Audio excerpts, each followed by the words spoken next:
communities. It is our privilege to be joined by Duncan McHugh, who will act as the moderator of the panel. Duncan has been a reporter for CBC News in Vancouver for over 15 years. His news and current affairs pieces are featured on CBC's flagship news show, The National. Duncan is also an adjunct professor at the University of British Columbia School of Journalism and has taught journalism to Indigenous students at First Nations University and Capilano College. Duncan was awarded a Knight Fellowship at Stanford University in 2011, where he created an online guide for journalists called Reporting in Indigenous Communities. Before becoming a journalist, Duncan studied English at the University of King's College, then law at UBC. He was called to the bar in British Columbia in 1998. Duncan is Anishinaabe, a member of the Chippewas of Georgiana Island First Nation in southern Ontario. He lives with his wife and 2 children in Vancouver.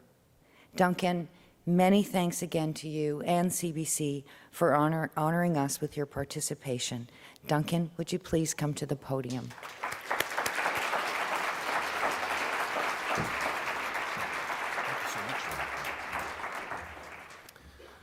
Thank you so much, Vanessa. You read out my entire resume there, it seems.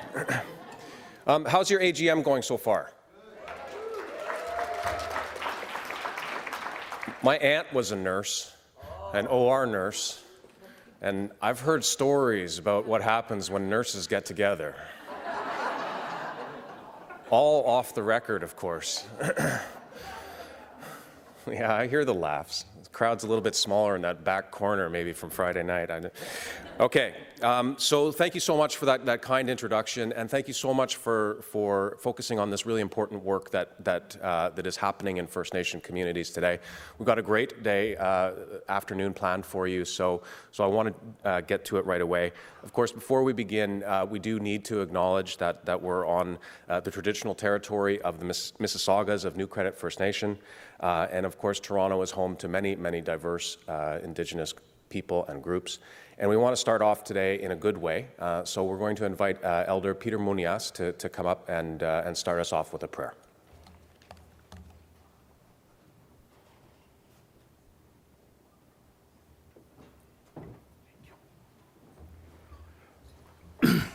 Thank you very much.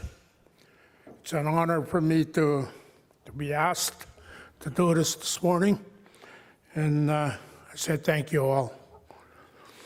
I want to do an opening prayer in my own language to ask the Creator for guidance and respect for each other. Okay?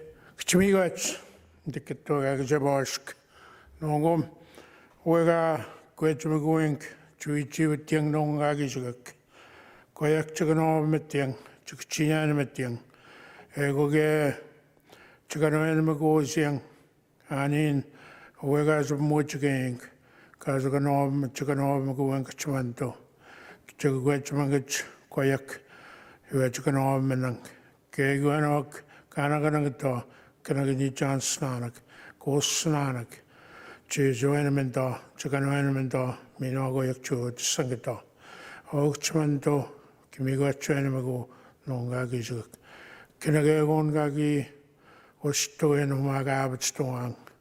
Kinagayong in the bank, Kinagayong Kazwan Magos Yang no Namanoya and none, just chicken none, Ke your Mangatog and Ok, Ka Nijan Mad Zinanak, Migach to go where I Javask, or Chim Sons, Chmanto, no Kumsnan, Migach to go. Chmigach. Thank you very much.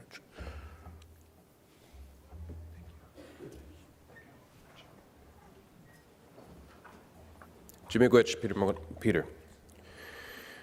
So if our panel could come up and just stand at the front here, that would be great, so we can get a look at you and show off what, Everyone's all dressed up today. Wow, look, okay.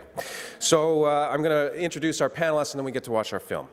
Ontario Regional Chief Isidore Day is from Serpent River First Nation, Ontario. He served as, give a wave there, Isidore. He served as Chief of the Serpent River First Nation from 2005 to 2015. Today, he's quite active in many files in all policy sectors at the local, provincial, and national levels.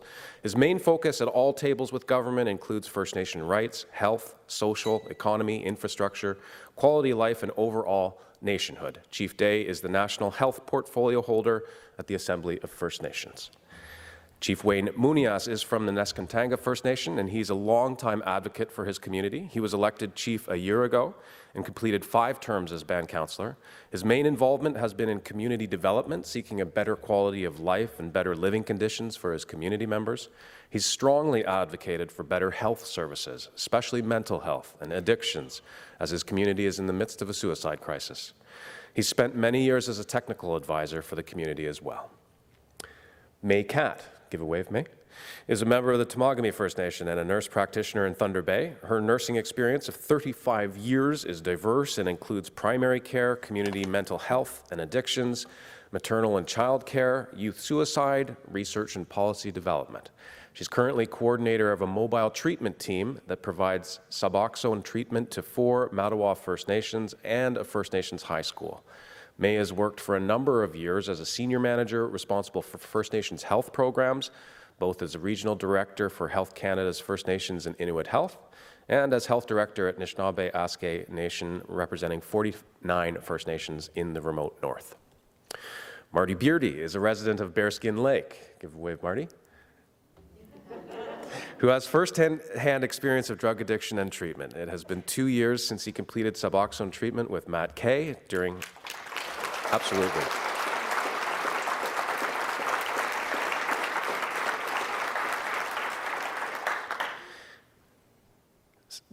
During his time at Dennis Franklin Cromarty High School, he cites his parents and younger sister as his main reason and motivation for quitting his drug addiction. Since his completion of the treatment, he's stepped up on various occasions to speak about his experience.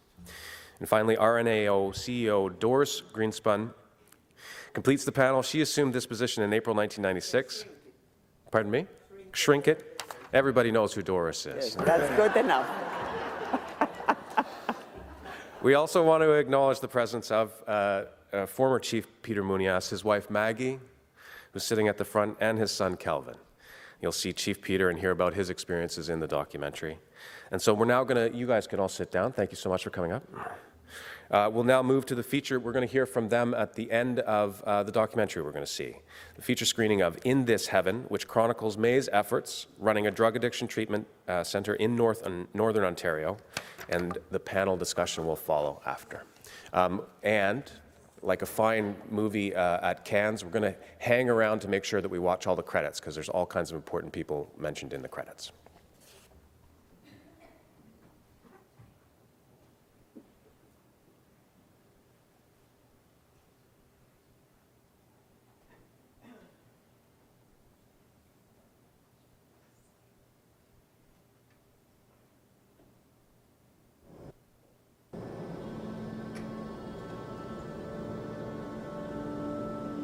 In the heart of Canada, 500 kilometers north of Lake Superior, is North America's largest wetland.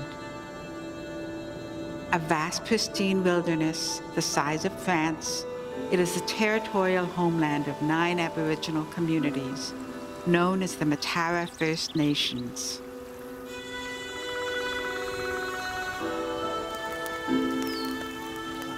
They have survived for millennia from the bounty of their wildlife found in their forests, rivers, and lakes.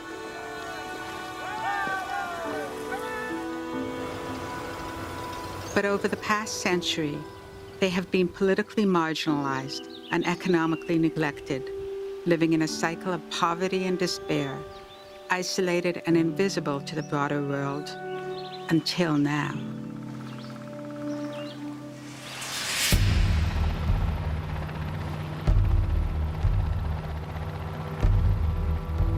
In recent years, their rich land has revealed new potential yields. Chromite, palladium, nickel, and gold Massive deposits, said to be worth $65 billion, have been discovered on their land. Today, thousands of mining claims mark a crescent-shaped area named by a prospector and Johnny Cash enthusiasts, the Ring of Fire. Initially, mining developers went in, many without seeking consent from the Matara people, leading to early confrontations. At what point in time were you going to come to my community and ask for permission? Stark choices lie ahead. This remote region is on the cusp of dramatic change. Mining threatens the land, but it might also be an opportunity to lift communities out of endemic poverty and isolation. As a filmmaker, I wanted to meet the people who will be most impacted by the developments. Some are returning to their homeland to take part in the coming changes and protect their heritage, like Lance and his family, after being away for 4 years.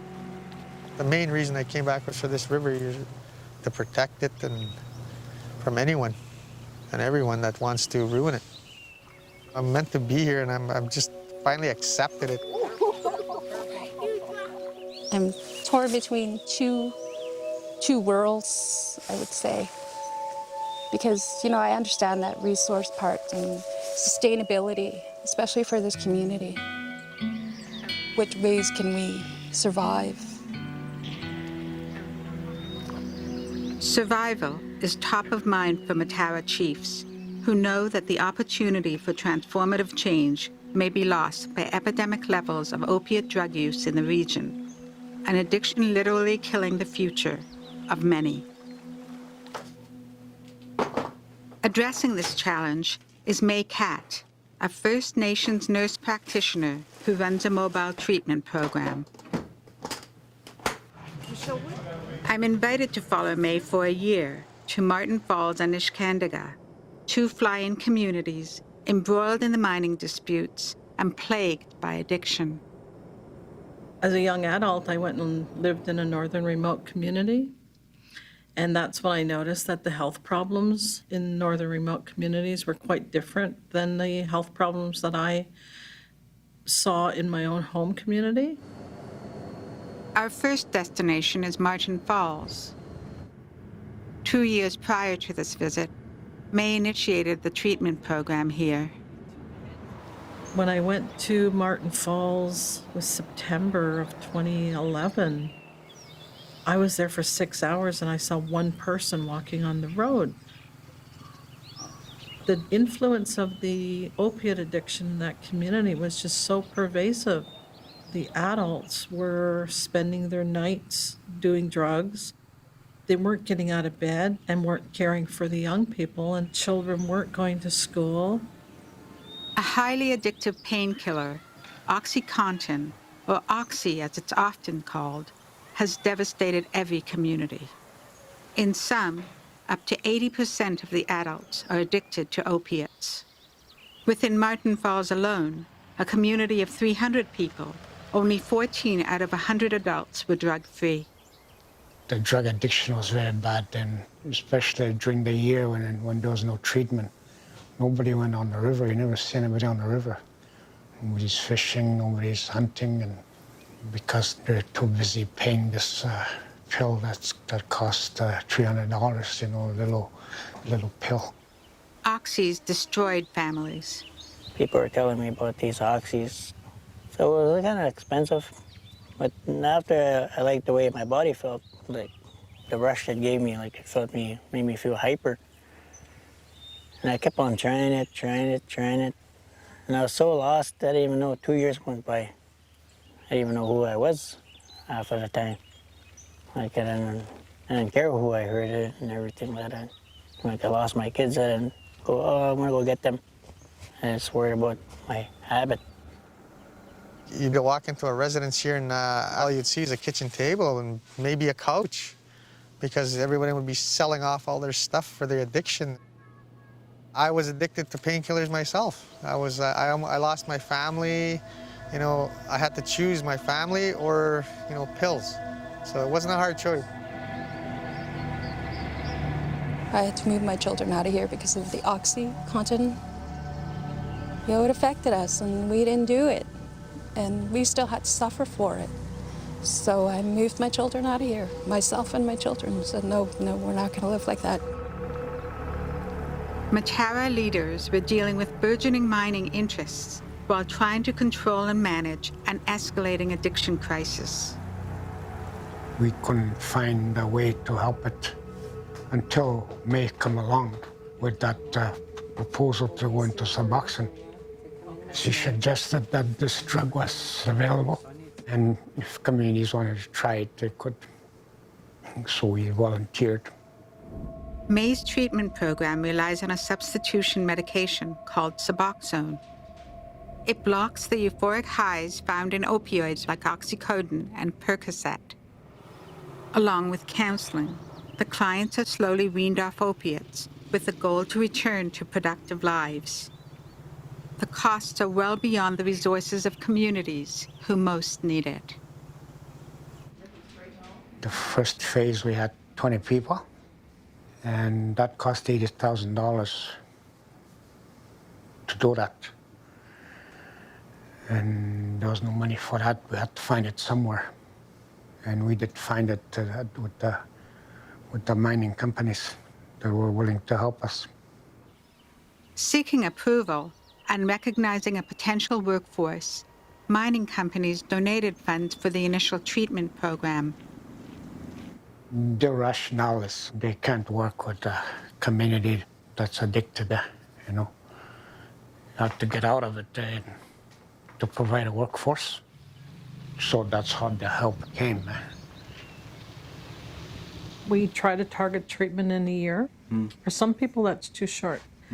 If people are still at the low dose but are still feeling withdrawal and feeling some craving or feeling like they're constantly thinking, or if somebody lays down a line and said, come on, Hogan, it's for you, it's free, you know, and if you're really tempted to go there, we probably don't have your dose right, which tells me the complete recovery hasn't happened for you, but it will happen, okay? So you have to remember there's not going to be any permanent damage from the drugs that you were taking.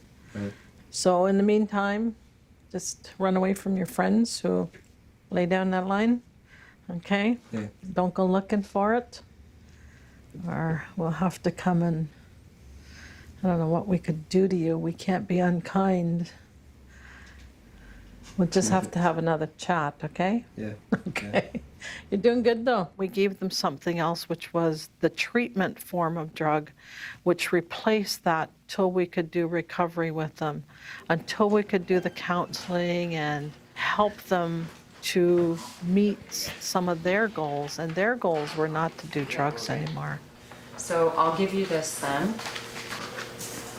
So that's like a Suboxone information package, right? You get tired of this Suboxone. I want to get off of Suboxone as quickly as I can, but It's I almost realize like it's controlling physically your got life, you hooked to it, eh? Yeah.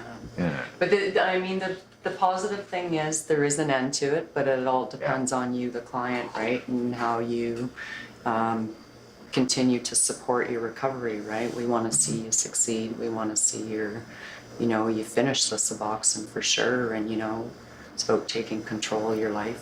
You know, when I first got out, I started making, that's how I managed to relapse.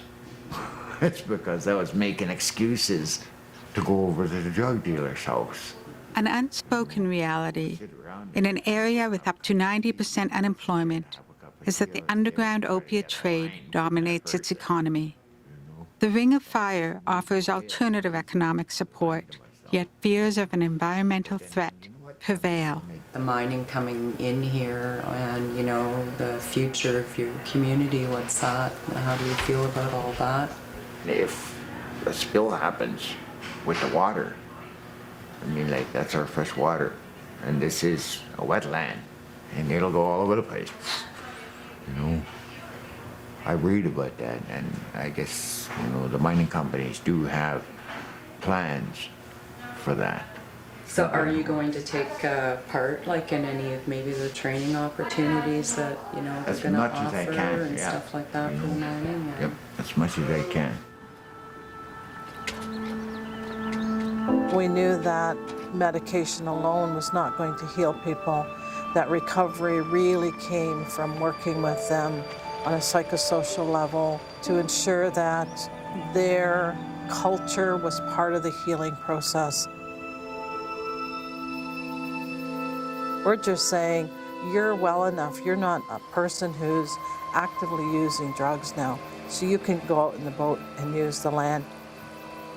You can feel that same sensation of what the land would have done for you when you were a young person and what it's doing for you now.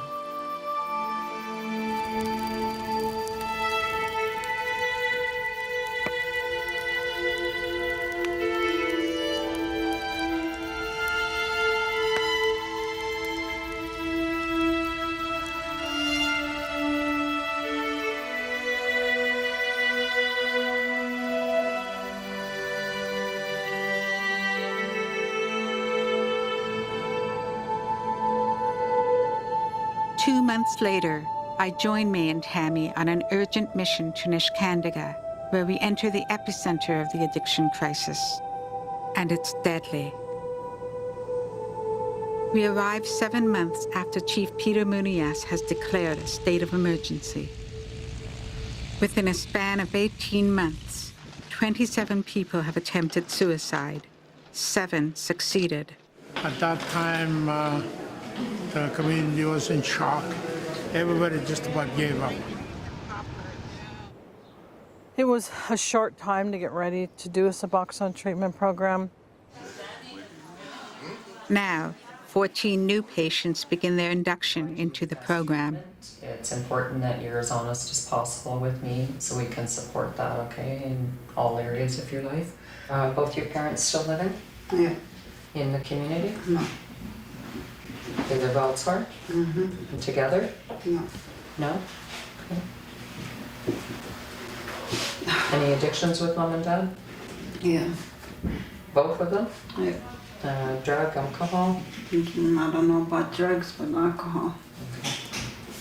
So during the last year, you'll answer either most days, weekly, or occasionally. So oxy use in the last year? Daily. Daily? Yeah. Percocets? Daily. Morphine? No. Because I just started on during the winter.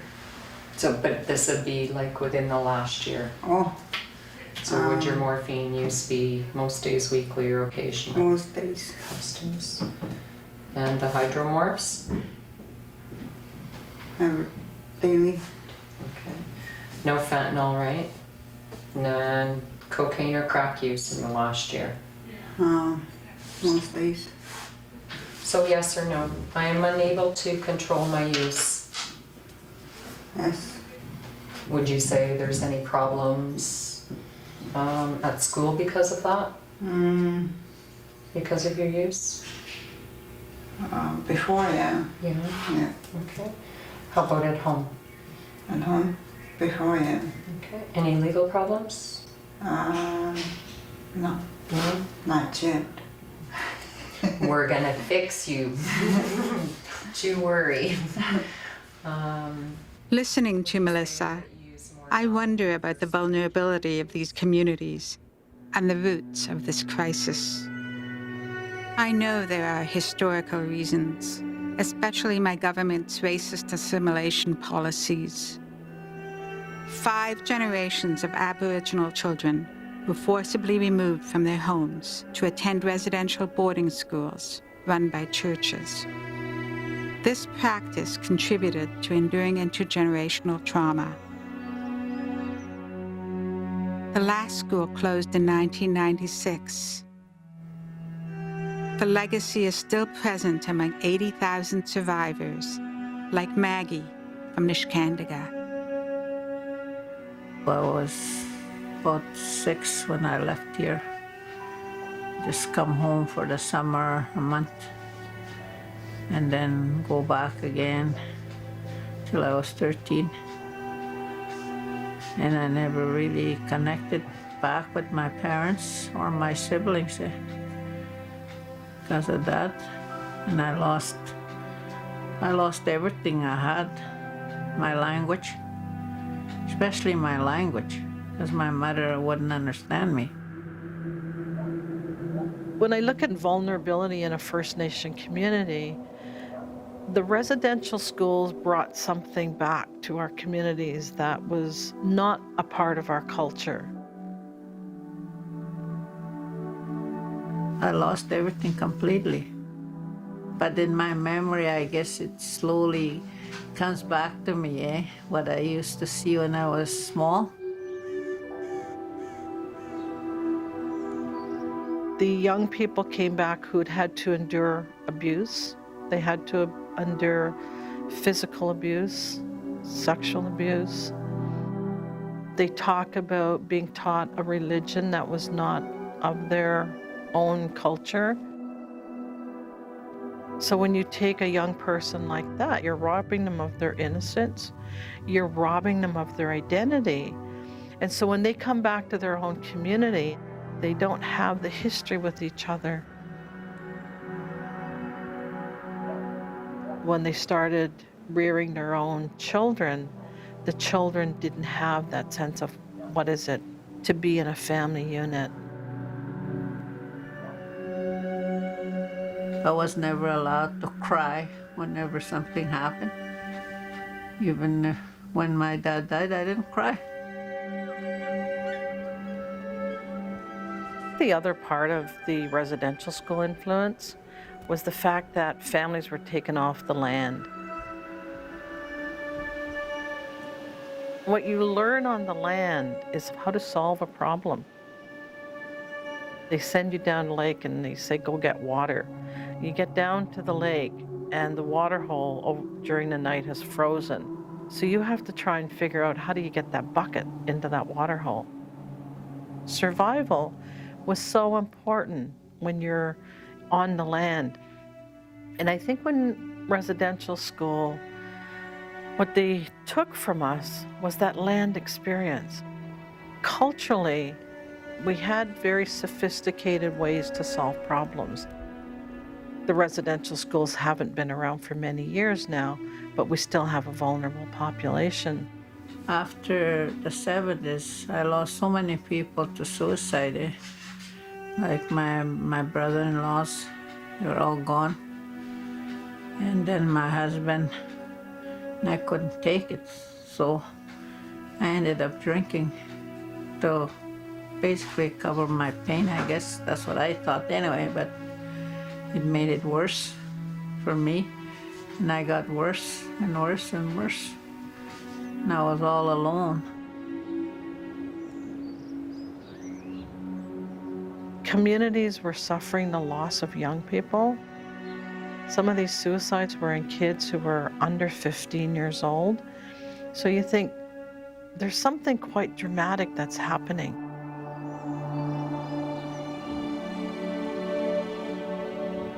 And I never had the chance to hug my daughter that I lost.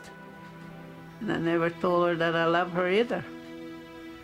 And sometimes I get very angry about it because I couldn't do it.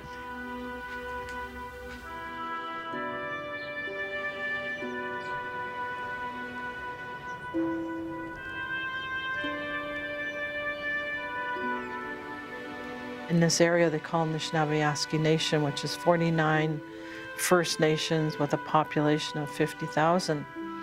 They've had 451 suicides. And if that had been happening somewhere else in the country, I think there would be more resources put into programs, prevention programs, put into some kind of healing programs. But in 20 years, there has been a lack of investment of resources into those communities. So if you have grief that has been unresolved for 20 years, and you have a drug like OxyContin, you are going to find people who are going to take up that drug just to help deal with all the pain that they've been feeling. I mean, that's kind of the simple explanation of drug addiction in those areas. But for me, You know, when I hear the stories of the clients that I've had, they talk about the loss that they've suffered from suicide and just the devastation that they've had, and nobody coming to help them. They're pretty happy that I'm going on this program. They'll support you then, eh? Yeah. May and Tammy's work in the communities, 3 days at a time, with up to 40 patients per visit, is highly rationed. It's because they love 1,000 people are receiving treatment in the region, while hundreds await approval to begin. Mining companies have not renewed treatment funds, and government funds are never guaranteed. Are you craving today? Thinking about drugs?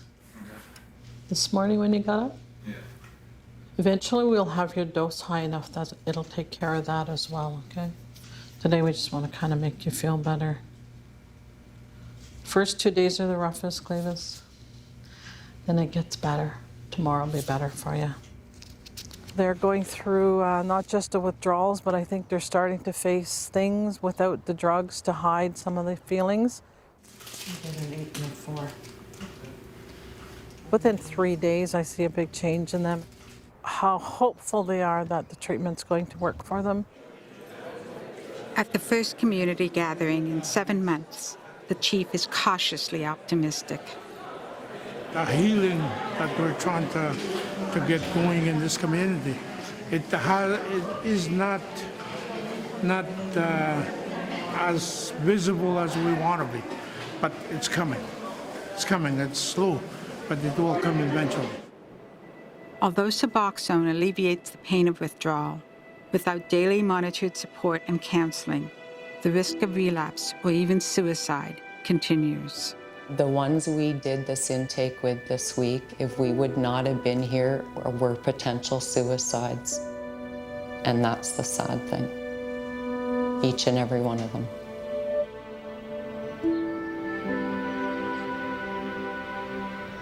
The losses in these communities, the suicides,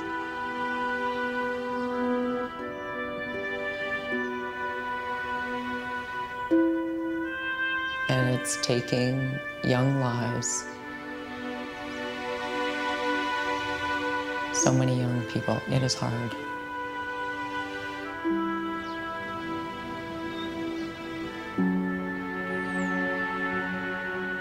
Tammy visits the gravesite of a young teen who never completed the program.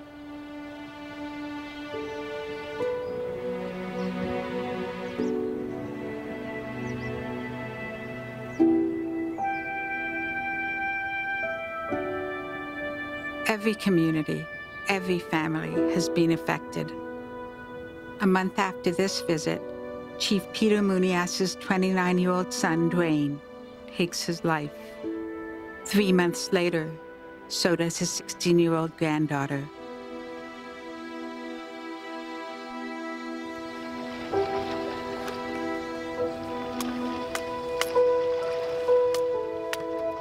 In the 4 months I've been following May's work in Martin Falls and Niskandiga, there have been increased suicides throughout the region, all somehow fueled by the opiate addiction onslaught.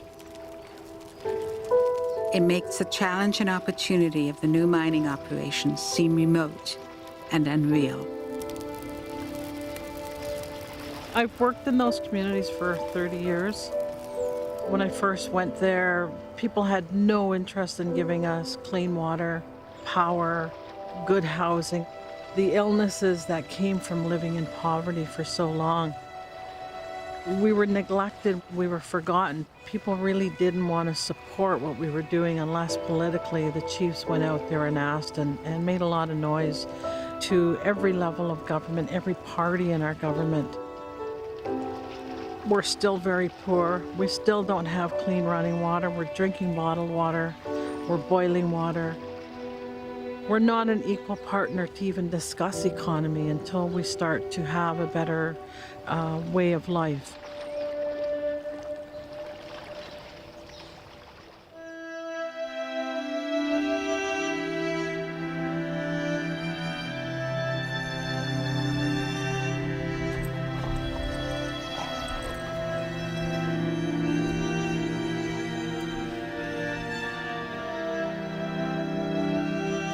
we return to Martin Falls in the dead of winter.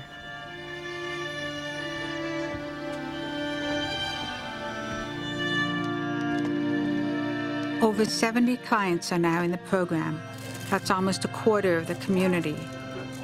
There's a sense of accomplishment, a growing sense of faith in the results of May's work. I didn't have much trust in it that it would work. In my view, was it was just another drug, Suboxone.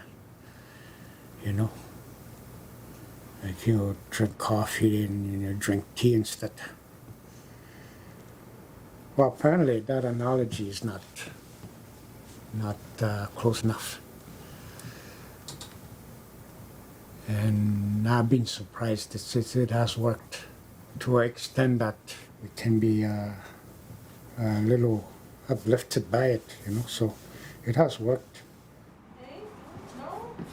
We see the hope here, we sense the hope. We've kind of moved on where it's not the Suboxone doing all the work, it's the client who's doing all the work. The problem now is to find the weaning process to make that work, yeah? Because you have to get out of this Suboxone eventually. That's good. I'd like to say I'm really proud of how far you've come. Me too. You should be proud of Oh yeah, I am. Yep. I hope a couple more people join me. that. It'll happen. Yeah. Yeah. It's a And little good rough, support. but easy in a sense. Yeah. The decision to do it was, I think, an excellent decision. I realized that the Suboxone was just holding me in the addiction. It was just a substitution. It feels great. You know, I don't feel any kind of withdrawal. I'm very happy that I'm back to normal. I really don't know why. Powerful film. And before, I'd like to invite our distinguished panel to come up and sit. We're going to have a question and answer period. While we're doing that, though, I would like to ask Peter Monias and his wife to stand up, and May to stand up, please. Just stand up. And also the filmmaker, Candida Patel is here. Candida, do you want to step? Thank you so much for sharing your story.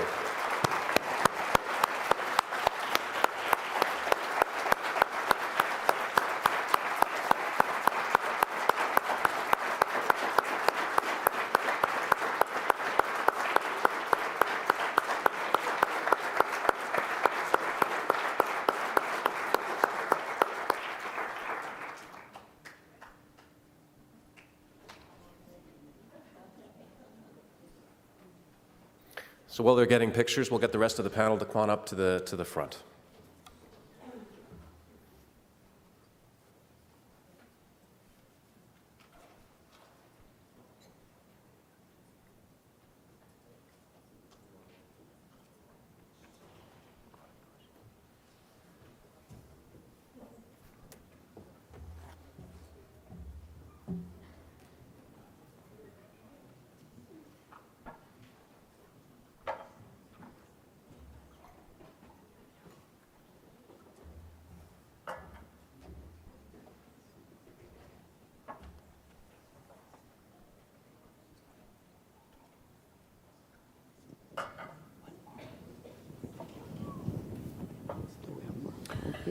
So I'm sure, like you guys, so many emotions when you watch a powerful film like that. But I would like to start off with just each of you and just to get your reactions and just a little, what kind of thoughts are going through your head? And maybe if we can just work our way from, I guess it's left to right. If we could start with you, Chief Day, maybe what goes through your mind when you see a film like that? First of all, I just want to acknowledge the creation, the prayers from Elder Munias and the protocols. I do want to acknowledge the Matawa communities that were involved in this filming and deeply personal issues that were raised here, and certainly what we've seen in the film is evident in many of our northern communities, but also many communities across Ontario and across the country. You know, I go from, I guess, the the deep emotional aspect and element of what's being shown in the film, but also what's happening on a medical level in terms of some of the things that interest the nurses and practitioners here today, but also too the political justice issues that were certainly evident in the film. And I for one, am really focused on that. I'm not a healthcare professional, even though I am the chair of the Chiefs Committee on Health, the AFN. I certainly turn to healthcare professionals, and certainly May and her work, and those that are in direct involvement in dealing with ground zero of addiction and suicide in the communities. Certainly my hearts go out to the communities and those that are working with the people in the communities. So I'm thinking on a number of different levels, but certainly this is a huge step forward, and this film, it's a critical piece in terms of helping us get a better picture of where we need to go. Chief Wayne? Okay, first of all, I'd like to acknowledge Chief Peter and his wife and the people that came with me here. I have 5 community members that are here with me that made this journey. We're very honored to be here. I think the documentary itself shows the realities of what we're facing in our communities, and I think it's important to note that there's things that are happening in our communities that are often very difficult to deal with, and I think the stories and the documentary showed a lot of human elements, the elements that we are facing in our communities, why partnerships and investments are very critical in our communities, and this is where these changes have to occur in our communities. There has to be meaningful discussions or solution-based approaches that are going to be community-based, that are going to allow our people to get through these challenges and difficulties. Before those things happen, we need to achieve something that's going to benefit, that's going to provide hope for our people in these communities.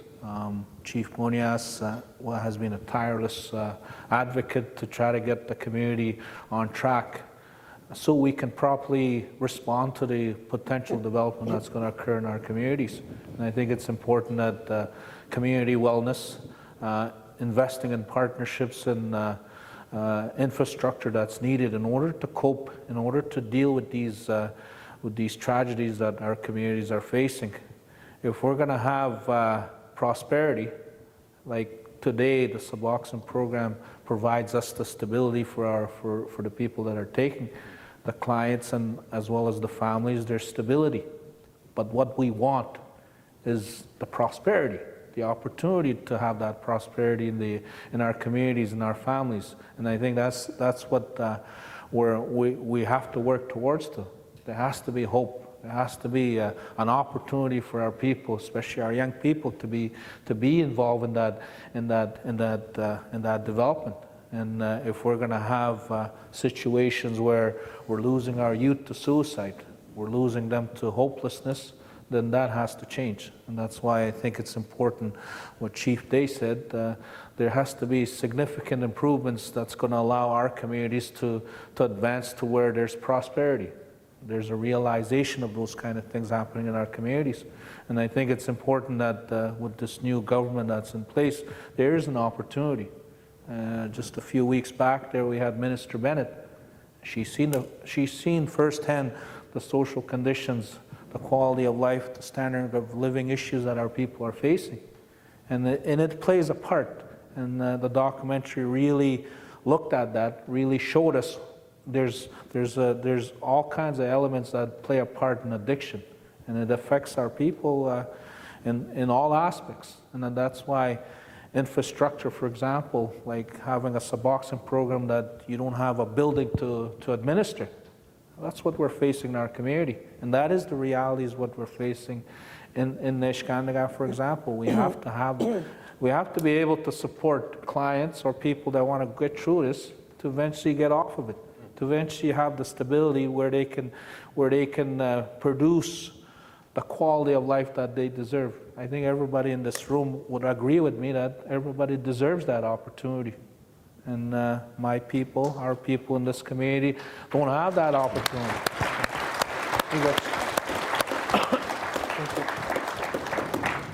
May, what's it like for you to watch that film? Sorry, ooh, that's loud.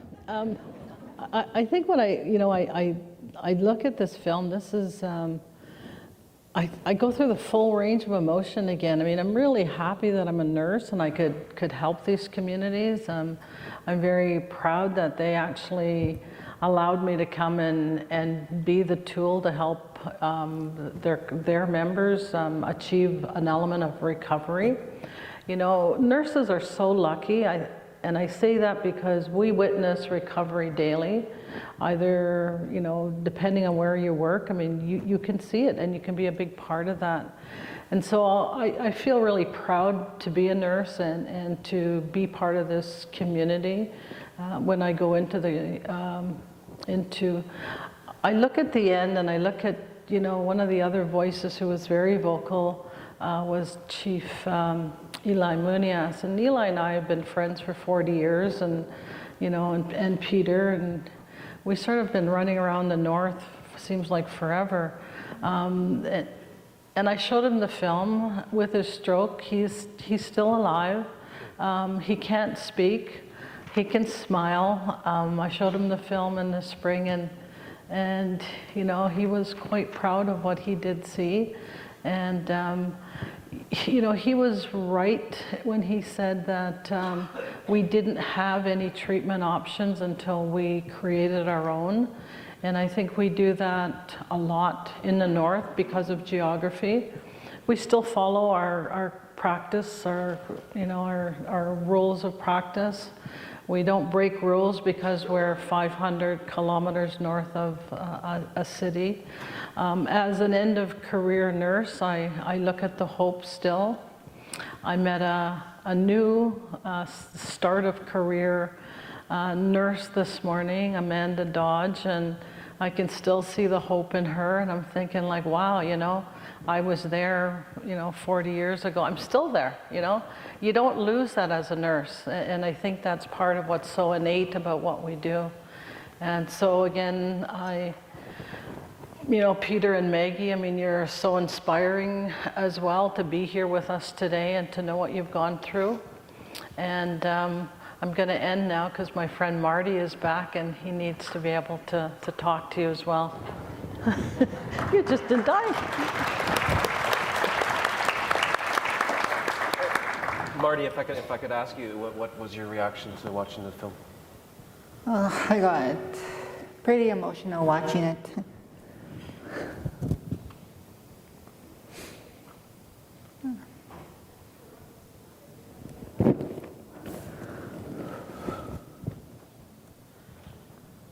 This just brings back memories, I guess, and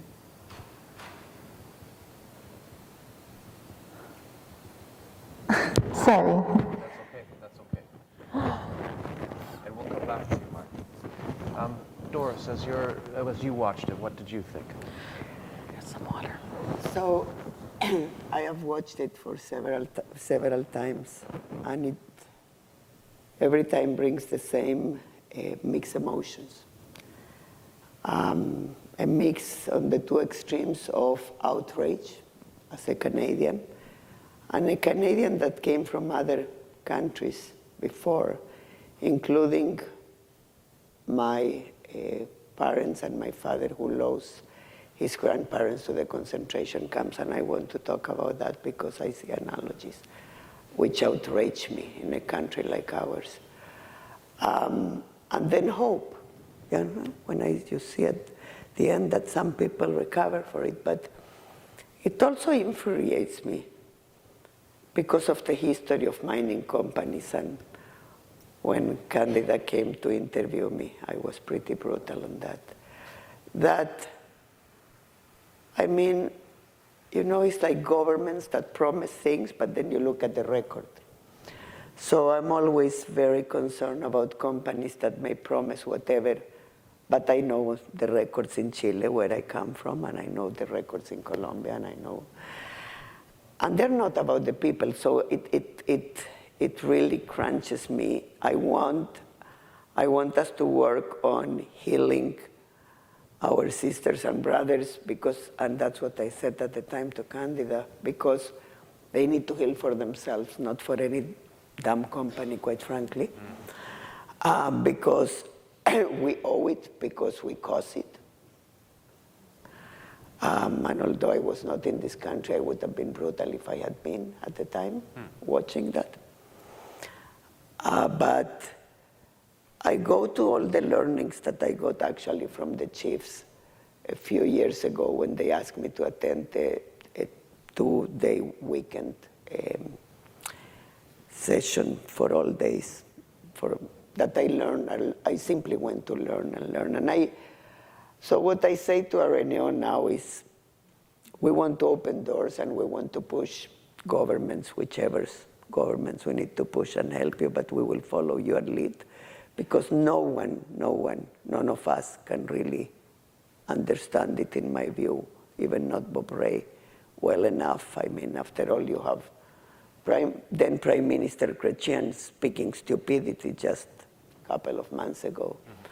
And I guess that has been perhaps my greatest learning, the link between healing and land, right? That if we can all grasp really deeply that understanding that the land and the purity of the land is basic for the healing of communities, that is part of who you are and ideally who we should be, that not only you will gain on the healing, but actually the whole of Canada and others in other countries that are suffering the same will really enrich for the future. So while the Suboxone and the treatment and the work on May is critical in the immediate term, and that's vital because we need to help what's happening the here and now, and that brings hope. There is the deeper, issues with residential schools, with discrimination, with racism, that are at the really foundation of this, because that's what needs to be resolved to really begin a long-lasting healing. And we as a country need to understand that we are racist, that we are discriminatory, that we need to tackle that and look in the mirror, and whether it's in our employment practices, whether it is in our speaking out practices, whether it is, look, I think that the Idle No More movement had a huge, huge role in bringing attention. I believe that huge, and then as tragic, and it is hopefully tragic, the suicides are being, but if it will be all for in a year or two from now, again, nothing happens, then it's criminal for all of us. It's just not okay. It's just not acceptable. So we're opening the doors as RNAO to do anything and all that we need to do to be part of the solution. I've got lots of questions that I could ask, but I know that our audience does as well. So we've got some microphones here. So if anybody, if audience has questions, please make your way to the mic, and we'd love to have you. While we're waiting for that, I have one question for May.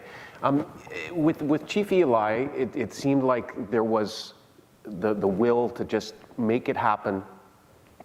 Whatever, and the resources weren't there. It was an $80,000 program. You managed to sign a deal with one of the mining companies to get that initial seed funding. What do you see as being the biggest challenge right now? I think it's sustained funding for the programs. I know the communities that I work for all submitted proposals for funding to the federal government. They were provided approval for 40% of what they've asked for. A big component of their unfunded request is the land-based and the culture-based programs. I was asked by somebody from the Ministry of Health to explain what is land-based and culture-based programming, and how do you fund something like that. And, you know, as an Aboriginal person who grew up on the land, we don't expect people to completely understand sort of how it fills our spirituality, how it builds our identity, how it builds within the strength that we need to be able to walk the streets of Toronto, because that's not our homeland. But I think if you look at what it is that will have long-term sustainability for healing, and so that we can be big contributors to our own community and our families, we need to have that land and culture-based experience.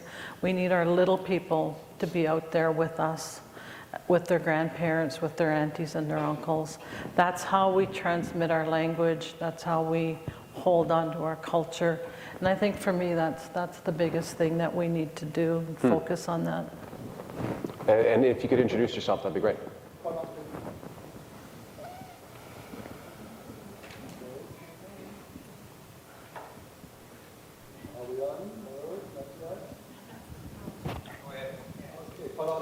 I'm the president of the Clinical Nurse Specialists Association of Ontario. I hear your call for help, and that's one of my interventions I would like to do, if I may propose. May, the tremendous work you're doing with the community, it's amazing. I have to say it, because you have big influence. But we need to duplicate you. And I think in the words we use when we do the practice, we need to train the trainer. We need to duplicate you, have way more nurse practitioners like you to go in the communities, because there's so many communities in the north that you need help. And in order for them to receive the help, they need somebody in each community. Not only that, I hear that also the drug and addiction problem is so much of a problem. We need counselors also that will help the nurse practitioner in doing the work, because I think there was somebody doing that in one community, but we need more of it. And I think if we can facilitate that to help to educate more people who can do the work from your own native population, I think it will be so helpful to help them move forward. Because I think the call for help is really clear, but we need to help you move forward with this. And we hear the pain and the challenge that you're having, but we need to help move really forward. Thank you. If I could jump in, I think there was a question there. It was, what kind of training is there right now for First Nations health professionals? Is it enough? Yeah, I think we need to take the professional education we receive as nursing and use those and adapt them for the culture, the community, the geography. There's nothing fancy in the north other than our people. And we work in some conditions where you would never think of working, but we love it and we we do it. And I don't know what pushes us. But one of the things you have to remember as a nurse is empathy is an intervention.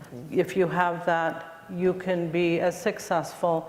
You could be my clone by just increasing that skill that you have. Go ahead. Go ahead. Hi, Chief.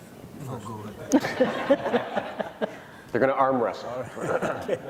Okay, thank you for the question.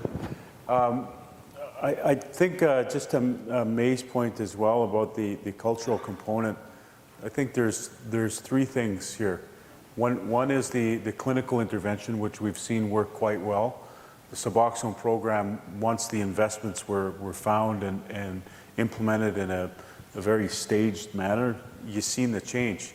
But in the film, you start to see some of the breakdown occur when there's lack of structured and focused social programming and the cultural programming to close the loop in terms of bringing that individual back to a state of well-being.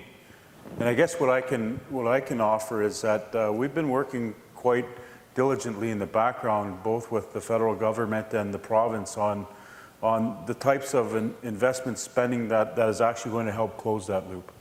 I think in the next little while we may hear some positive things come out of the Ontario government. I'm working with the federal government as well, and one of the things that we're really focused on is community wellness teams. and this the mental wellness continuum framework, which talks about the full loop of an individual's well-being.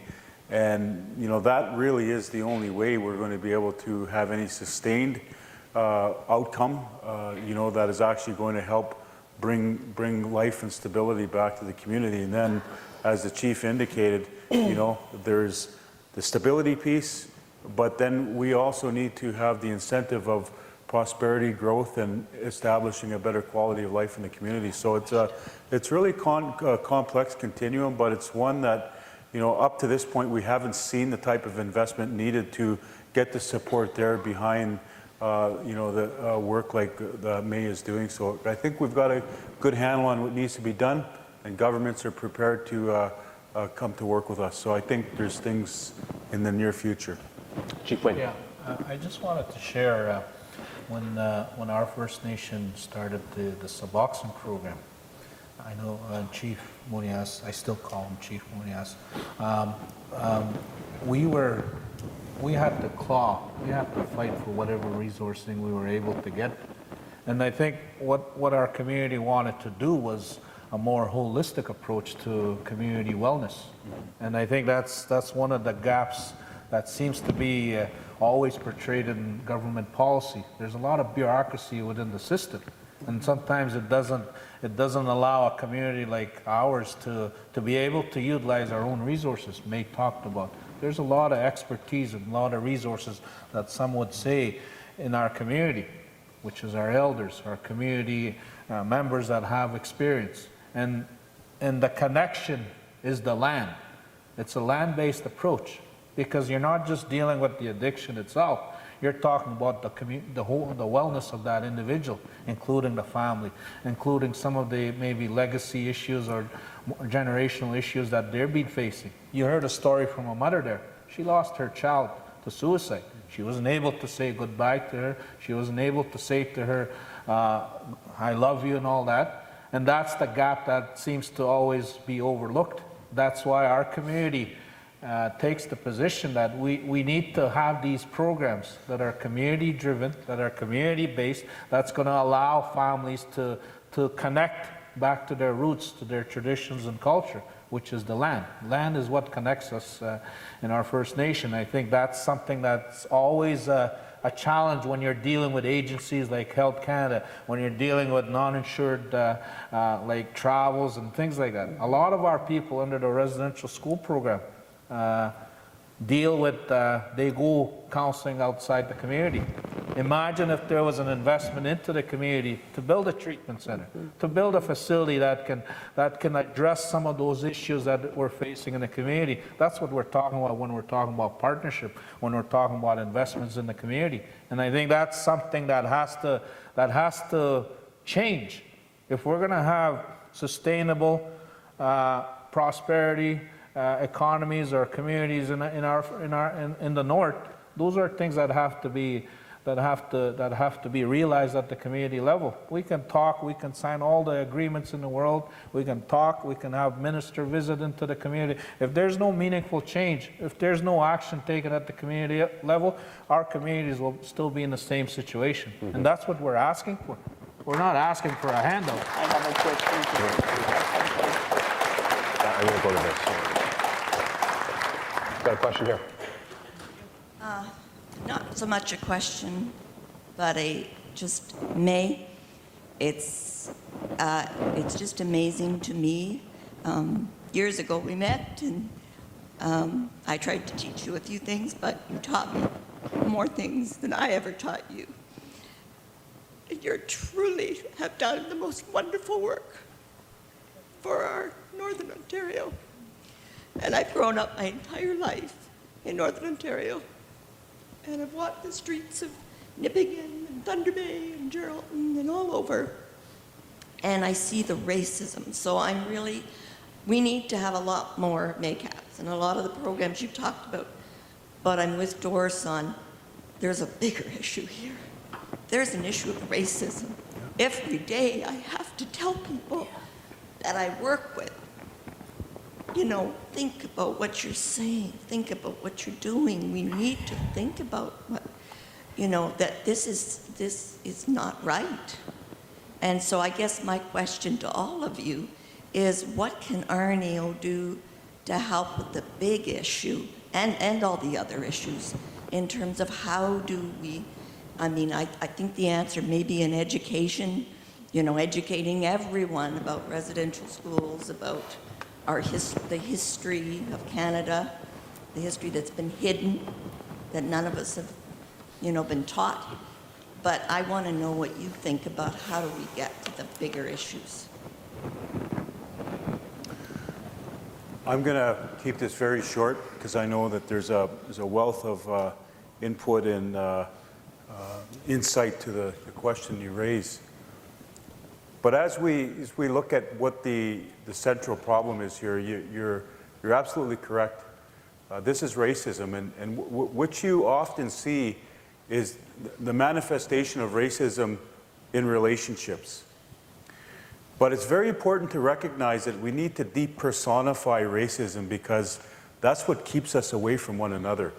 Is we get jaded, we get pushed, we get bruised, we get hurt by racism. But we have to move beyond that, and we have to recognize that there's two main culprits to institutional racism. And those two are what church and state done to our people. To segregate a race of people, to take the children from the communities, and to try to remove the Indian in the child. Purely, this has had long-standing reverberations of cultural genocide. Yeah. And it's manifested itself in high mortality rates, suicide reverberations into the next and following generations. We've got to get to the root of that. So our Registered Nurses Association of Ontario, I think it's going to be really important that it not just be about education, because I think the education piece is going to be easy. It's going to be how do we get you to work with us and advocate to disentangle or de-entrench some of the institutional racism in the systems right now in the healthcare system that continue to keep us underfunded, that continue to keep us away from what the real and root issues are, and what the solutions toward reconciliation are. So church and state, yes, we need to get educated, but we need to start de-entrenching that system. And as Chief indicated here, community-based programs, wrapping around the clinical services, the community-based perspectives and the connection to the land, that's going to be key. I want to try to squeeze in as many questions as we can. We've got probably time for two more, so go ahead. Bonjour.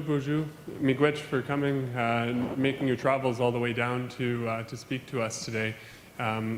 Fantastic. My name is Arik Rankin, and I'm a Region 3 board member, which is Brant, Haldimand, Norfolk, Hamilton, and Niagara. I'm a nurse practitioner and have the pleasure of working at Didwada Desnes, the Aboriginal Health Centre in Brantford, Ontario.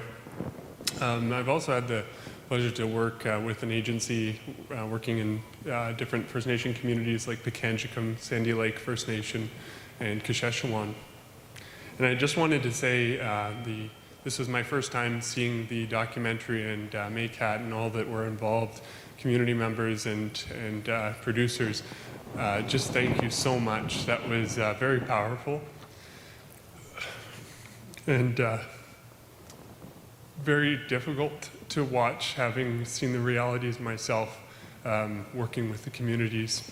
And I think one of the things that really spun in my mind is that, we see these atrocities, these disparities to our brothers and sisters of these First Nation communities across Canada, and it's despicable, and it's horrible, and it's utterly ridiculous that this racism is still happening on a daily basis. And we as the general public, as Canadians, and as health practitioners, experience this every day. But the main thing is that this is also an urban issue. There are many First Nations that are urban Aboriginals living in places like Brantford and other places that have been mentioned. And I thank you so much for thanking and blessing the land that we're on right now, because really when we talk about land, it's not just in Northern Ontario, it's where we are right now. and ensuring that this is a sacred place. Yesterday, I was elated that a resolution was passed at our assembly meeting, and this was particularly about education and educating our nursing students and in ourselves, and including many of the truth and reconciliation recommendations into the nursing program. That was an amazing accomplishment and well thought out. One thing I would definitely recommend is that there is an opportunity for all of you to make a commitment and all of us to make a commitment to sign online to read the Truth and Reconciliation Commission so that we are aware of that, because the resolution, of course, is going to help in the future. I'm going to get right to my question, but sorry. My question is to you, with this resolution passed, to any of our panelists, how can we as day-to-day practitioners working and experiencing this racism, what is your maybe very quick suggestion to us as to how we can improve our practice to care for our First Nations brothers and sisters, to remove this racism, to stop it right now so that we can move on and we can live together? I'm going to throw that one to May, just because you've been there and in the trenches. And we'll have one more question from there, and our time is starting to run out. Yeah, so. Thanks, Eric, for your words and for the resolution. You know, as people who work in this profession, sometimes we unintentionally make judgments, and some of that is based on race, some of that is based on poverty. You know, we can destigmatize our own attitudes, our own minds, and when we do that, we give better care. We give better care, and we give better advice, we give better education, and we actually, our patients, our clients, they can feel our judgments. So I think if we can be really conscious about who we are and what we have to offer clients. You know, I had a colleague say to me, how can you work with drug addicts all the time? And I said, I don't work with drug addicts at all. I work with people who've been really impacted and hurt and traumatized. If they use drugs, you know, it's what they had available to them. We don't have counseling, we don't have our land-based activity. So I have yet to meet a drug addict.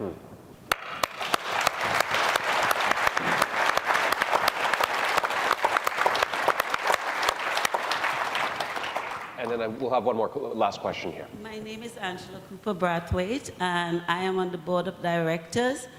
It's the first time I've seen this documentary, and I wept through it because I feel the pain. I have worked with the Native people in Northwest River, Labrador, for many years, and I've also taught some of the Native students in Red River Community College, which is attached to the University of Manitoba, when I lived in Winnipeg. So all the emotions came back to me. I feel the pain, but I also see the hope, see me working with the different people. I also wear a culture hat. My PhD thesis was on cultural competence, trying to teach nurses to incorporate the culture of the clients, the patients, into the plan of care. And I see great opportunity here for us to open the guidelines, the best practice guidelines on diversity, incorporating the culture of the Native people. Because I always see things through a cultural lens. I've lived in different places, worked with different people, and to see them from their perspective, for us to understand how the Native culture is, how it's linked to the land. I usually say to my students, your culture is almost like your DNA. It's in you. It helps you to make your decisions, your behaviors, and if you could always think that when you're looking at somebody, thinking how powerful your DNA is, and seeing culture as strong as the DNA, it will help you to approach that person very differently. So I applaud you for your work, and I hope we could work with you. Thank you. So we're almost at the end of our time here, but Marty wanted to have a few words, a few minutes to share some thoughts, and then Chief Isidore Day is just going to wrap up our thoughts on. Wayne wants one more word. Well, when Wayne wants, well, everyone wants to get in, but please go ahead, Marty. Yeah, Marty does want to say something to you. I mean, he's shy, right? You can see that, but he knows how wonderful you are too, and I know he has some message all the way from Bearskin Lake First Nation, because he's working in his community now. He went through our high school program. That was in 2011. So Marty's actually walked, a really good path. He's gained so much strength. He's just, wants to let you know a little bit about what he thinks about that.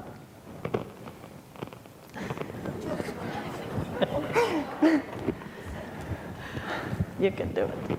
Okay.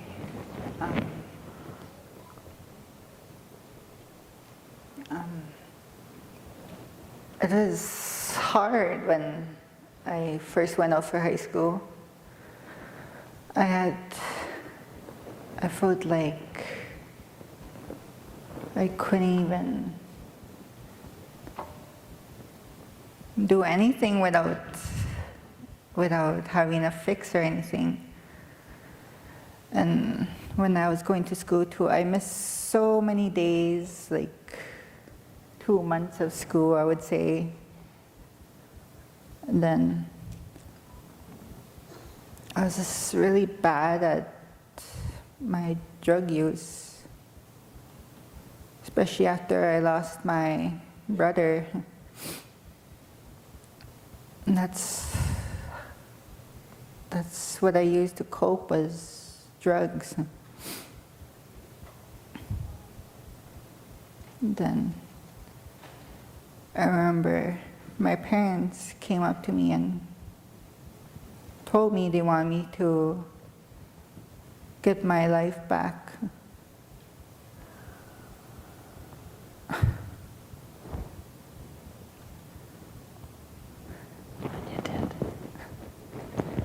And I just felt like I couldn't after everything I put my parents through and my siblings.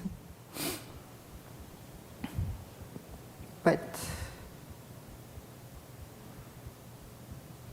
I guess May and Tammy helped me. It brought me back.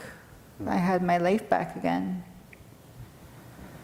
I went back to school, did good, I guess.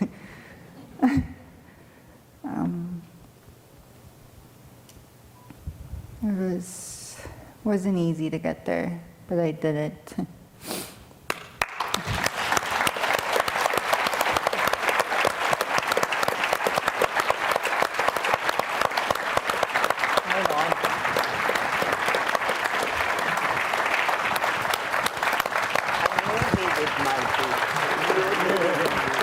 Nobody else but you did it at the end.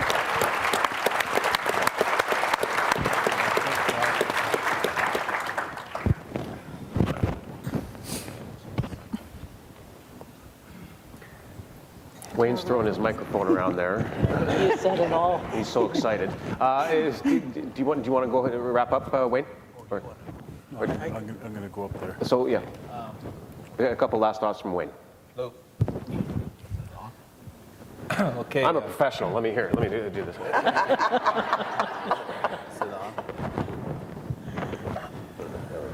Okay, I just wanted to, I'll stand for this. It's customary for us to give thanks to the opportunity that was given to us. We've traveled a long way, Peter and his wife, Calvin, Howard, and Sharon. Just give you some insight where we came. Some of us flew in to Pickle Lake. It's about an hour ride from our community. We drove for 6 hours to Thunder Bay, and then we flew from here to Toronto. So it is a long journey, but we're very honored, and we were very appreciative when we got the invite to take part in this screening. And I think it's important when we talk about communities up north that we understand what our people are facing. There was a question asked about what can we do, and I like to share some of my thoughts, what maybe everybody in this room can try to do to maybe share what our people are facing up north. My community, for example, has been under a boil water advisory for over 20 years. That's a human right violation in itself. My community members have rashes, have sores that they've because of exposure to untreatable water in our homes. The living conditions are very deplorable, third world conditions.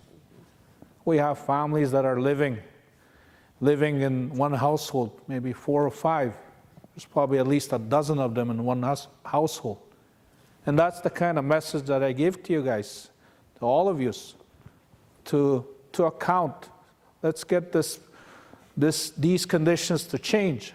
I think every person, every citizen in this country deserves a quality of life, a standard of living that's comparable to everybody that's living in this country.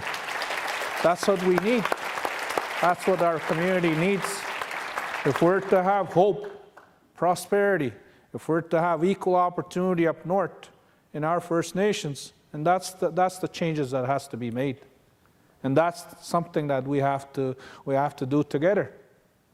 We signed a treaty, First Nations and the government signed a treaty based on sharing, based on the equal opportunity to prosper from these lands that we inhabit.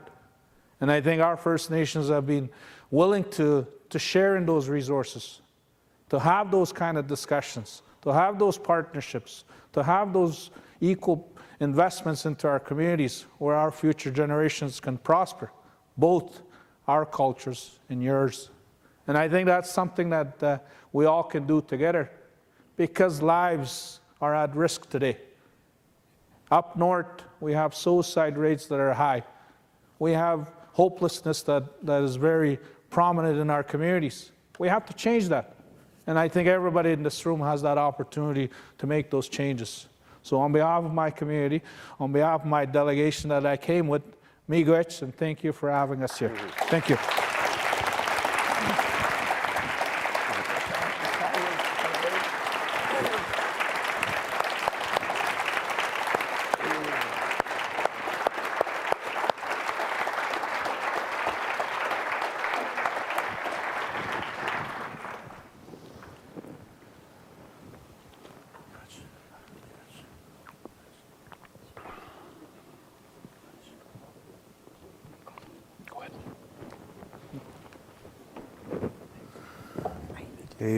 Thank you, Chief, and I just want to acknowledge and thank the fellow panel members for their insights and providing us an important view of what's happened in the communities and what continues to happen. I just want to say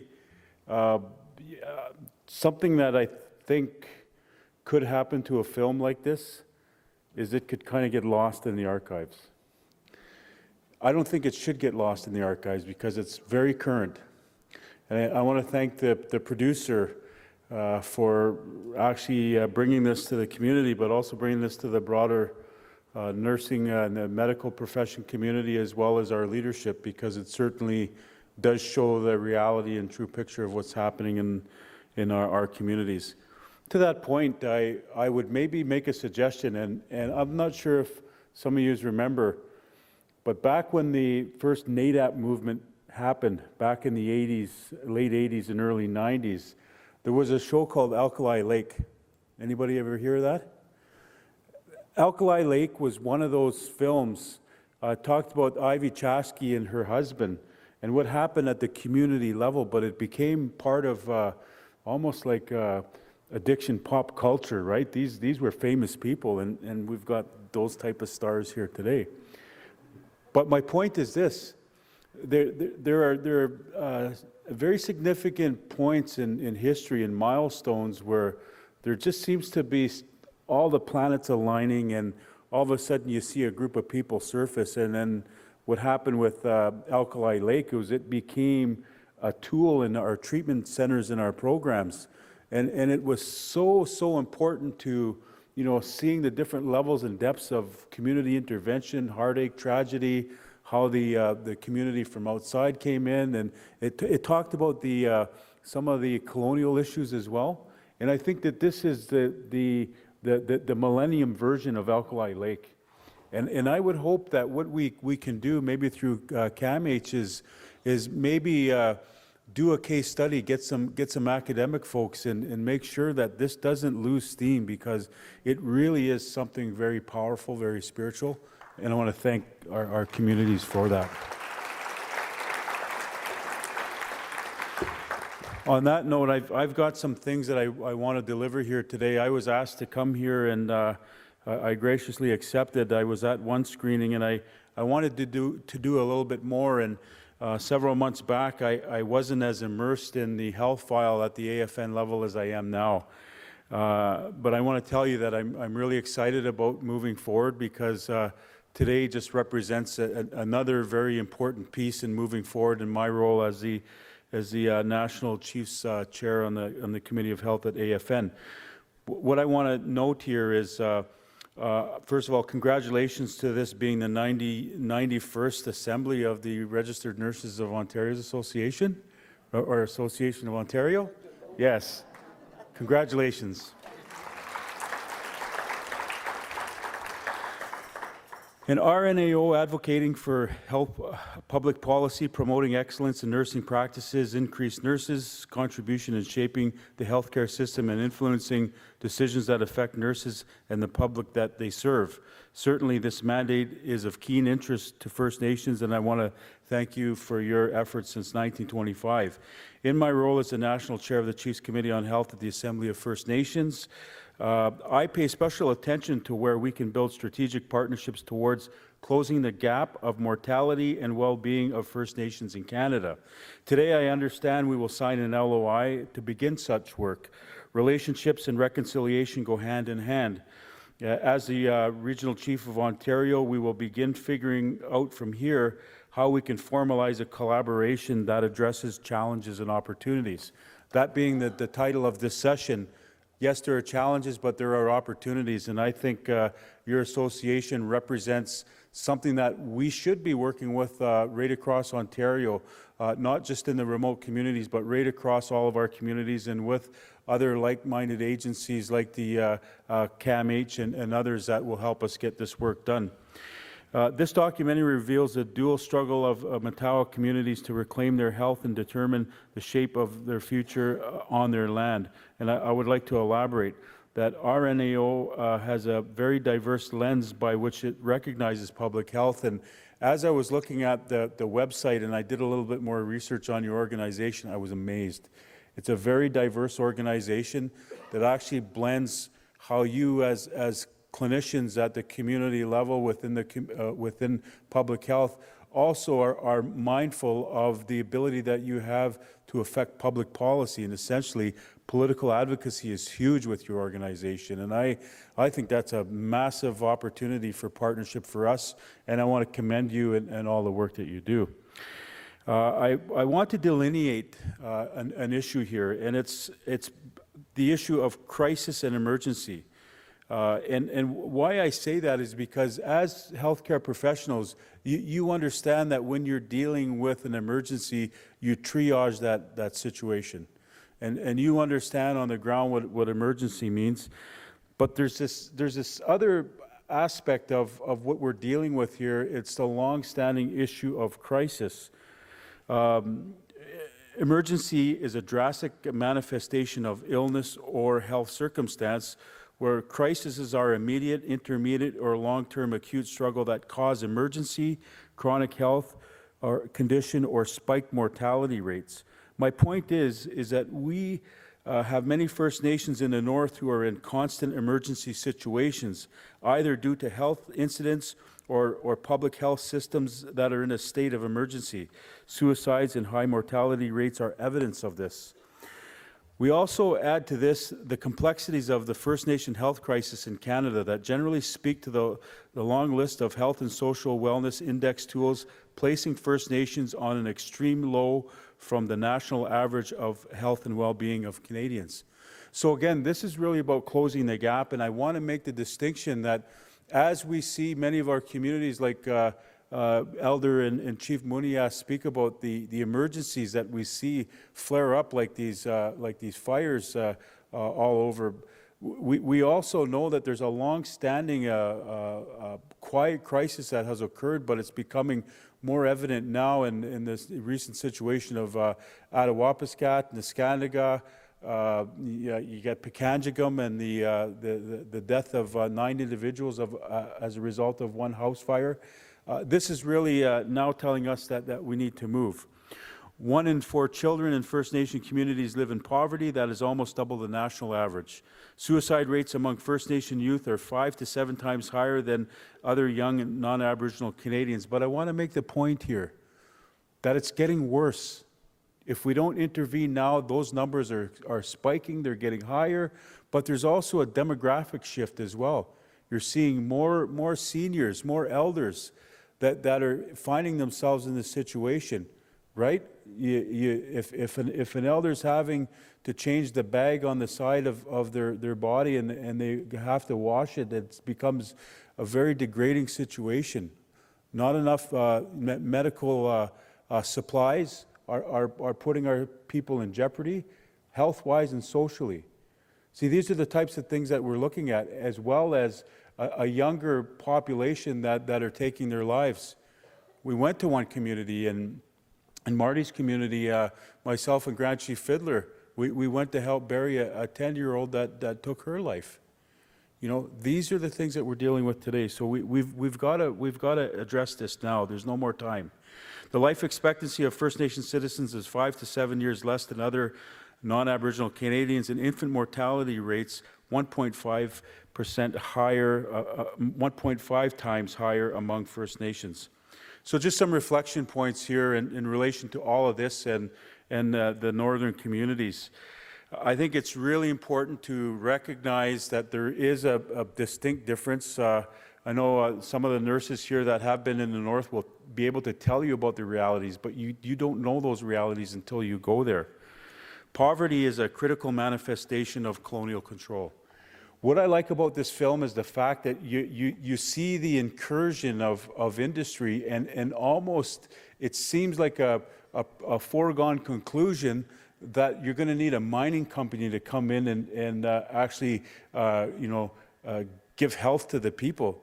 And that's not the case. You know, we live in very different times. Economies have to be under the control and the direction of communities, and those economies have to be diverse.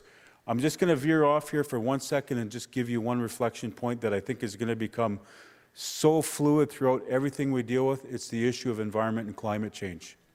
I think environment and climate change are going to become so paramount in the foundation of health everywhere for every human being across the planet. We're seeing it in Fort McMurray today. But I believe that what we're actually seeing in the north is this foregone conclusion that you're going to need a mining company to come in and change the world. That is not the case. We have a situation right now with the cap and trade program in Ontario where there's carbon credits and there's a value of the land. And what's happening because of the Far North Act is government has assumed control of the value of the green space, the carbon sink. The land sucks up the carbon, the government takes that credit, and they enter into trade deals with other jurisdictions around the planet. To my point is this, and I want to be very simple about this. That land belongs to the people in the north.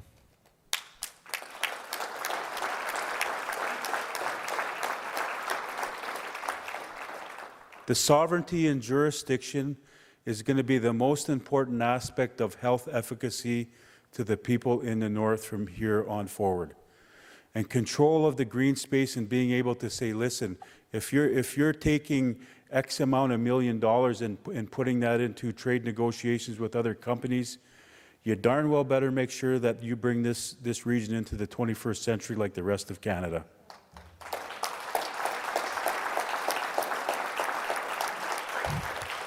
to my point is this: you don't need a mining company to change the health and well-being of the communities.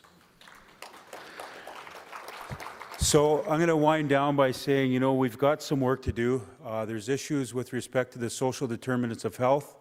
As the portfolio holder at the AFN on health, I'm working now and figuring out how to bring in the World Health Organization, you know, to create those pillars of honesty around how the federal and provincial governments need to start building in strategies that actually address the issues of the social determinants of health.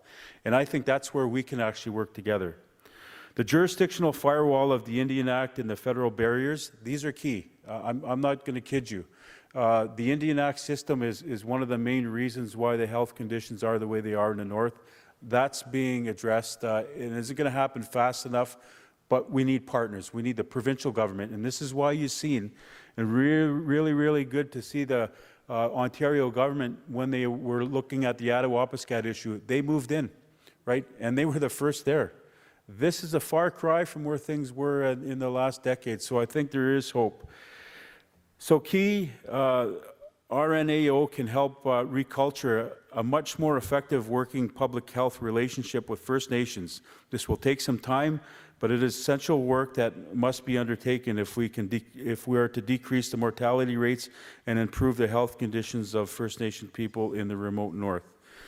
In our regional efforts and nationally, we are advancing a very targeted approach to innovating our relationships with the Canadian healthcare system. In our direct relationship with ministers, both federally and provincially, we are taking charge in our place at the table with respect to three main areas. One, healthcare policy and public health discussions. Two, charting forward solutions at the table in response to Canada's First Nation health crisis.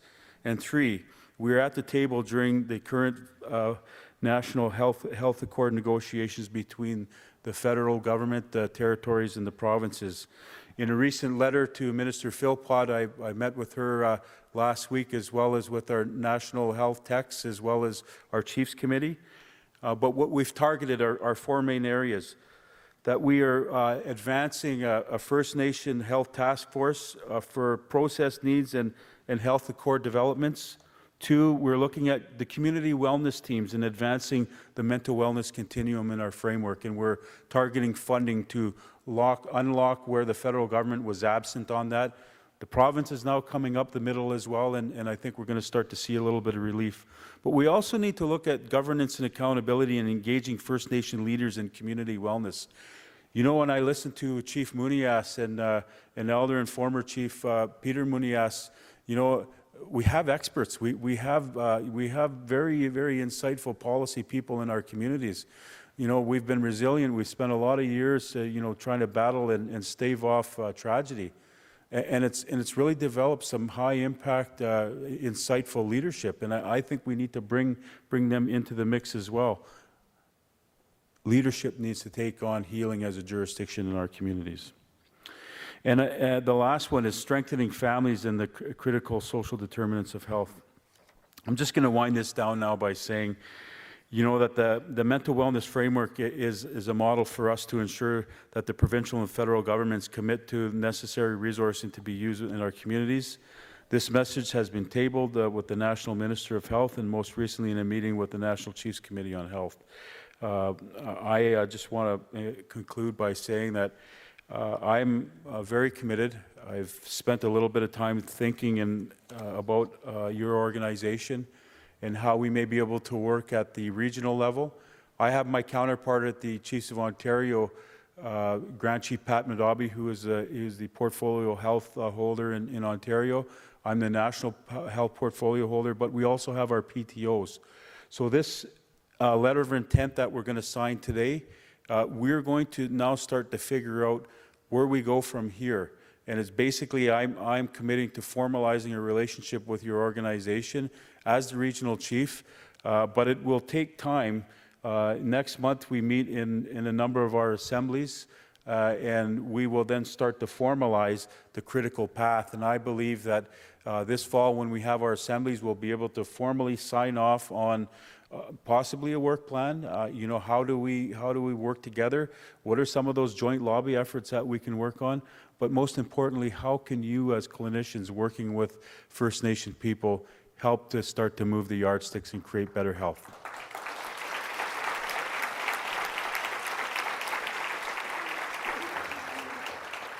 With that, I just want to say thank you, and I'll turn it over to my trusted colleague.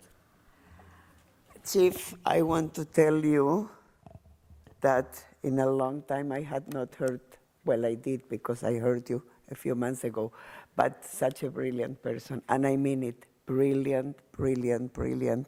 And Chief Mooney, you also, thank you so much. And Marnie, thank you for mastering the strength to share your pain and your success. And we are just, anytime that you have a tough time, think about all this crowd behind your back cheering for you, with you.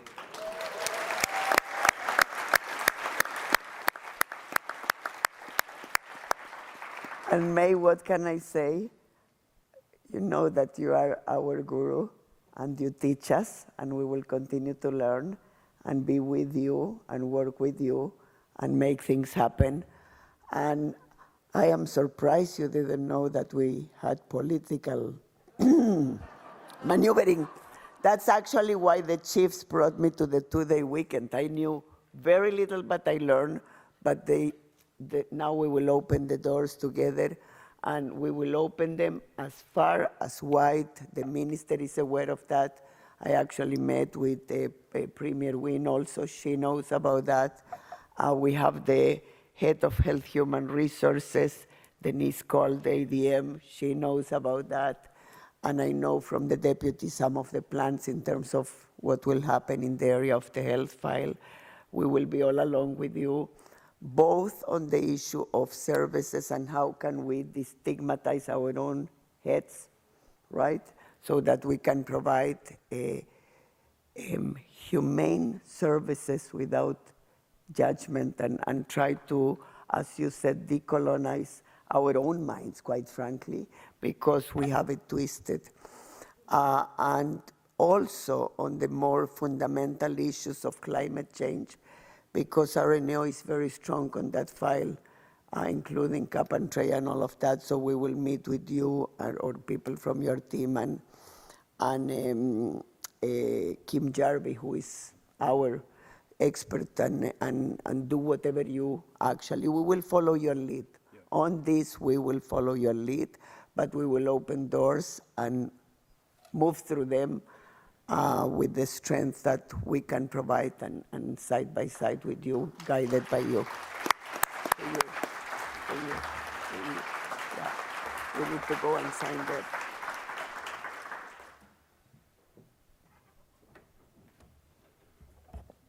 RNAO has political mojo.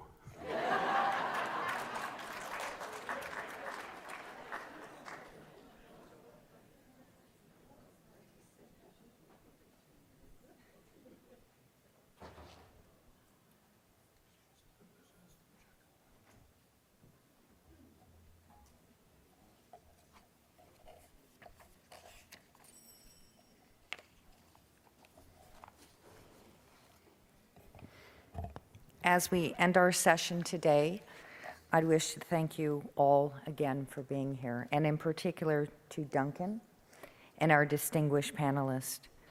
We are so thrilled that you were able to join us today. And I say personally that I have been so inspired and actually feel a bit ashamed that I really didn't understand until today the depth and the breadth of this issue. So thank you so much for the enlightenment. This afternoon brought up so many compelling issues regarding First Nations health that require urgent action.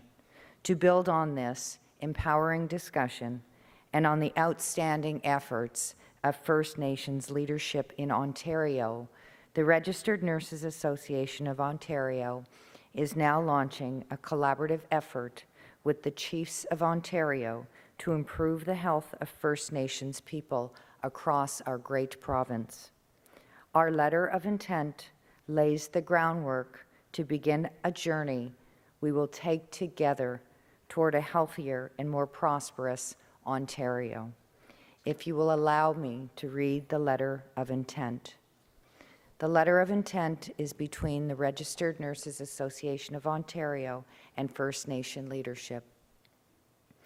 The Registered Nurses Association of Ontario, RNAO, and the Chiefs of Ontario, COO, have agreed to begin working together to urge federal, provincial, and local governments to address the mental, physical, social, and economic inequities experienced by First Nations communities, caused by a history of discriminatory policies that have created crisis levels of mental health challenges, addictions, suicides, and overall poor health. Upon review of this letter, a resolution for a formal statement of partnership will be presented at the June 2016 All-Ontario Chiefs Conference. RNAO and COO have identified key priorities were immediate, substantive, and sustained action that must be taken to improve the lives of First Nations people.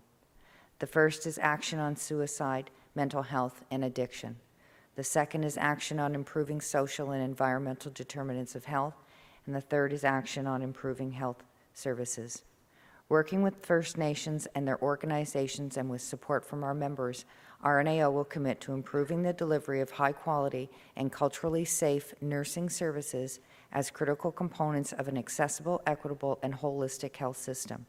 This includes advocacy for the implementation from RNAO's Rural, Remote, and Northern Nursing Workforce Report, as well as the Truth and Reconciliation Commission of Canada's Call to Action Report. We honorably acknowledge the Truth and Reconciliation Commission for charting a path and are eager to work in partnership with First Nations as we move forward. In the spirit of true fellowship and commitment, registered nurses, nurse practitioners, and nursing students walk this journey of truth and reconciliation with Ontario First Nations. We are early in our journey and vow to be steadfast companions along the way. We commit to listen, to learn, and act in ways that build respectful relationships so we can be better nurses, neighbors, and human beings. Ontario will be stronger if all its residents have equal access to health.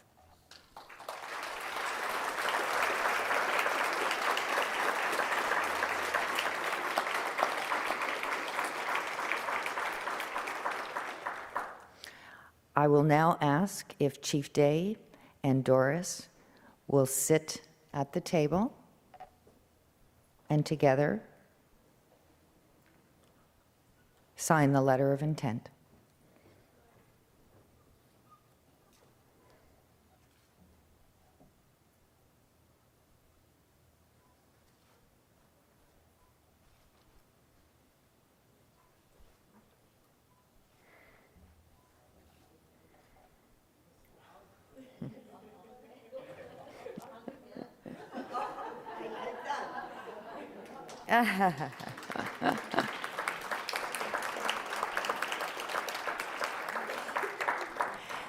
This marks a momentous day for our organization. We are so honored and humbled to join hands with First Nations leaders and advocate for meaningful change. Together, we will make Ontario stronger for all our brothers and sisters. We strongly urge everyone here to stay involved all year round to take our profession and health system to even greater heights, and we look forward to celebrating with you again at our next AGM. Thank you.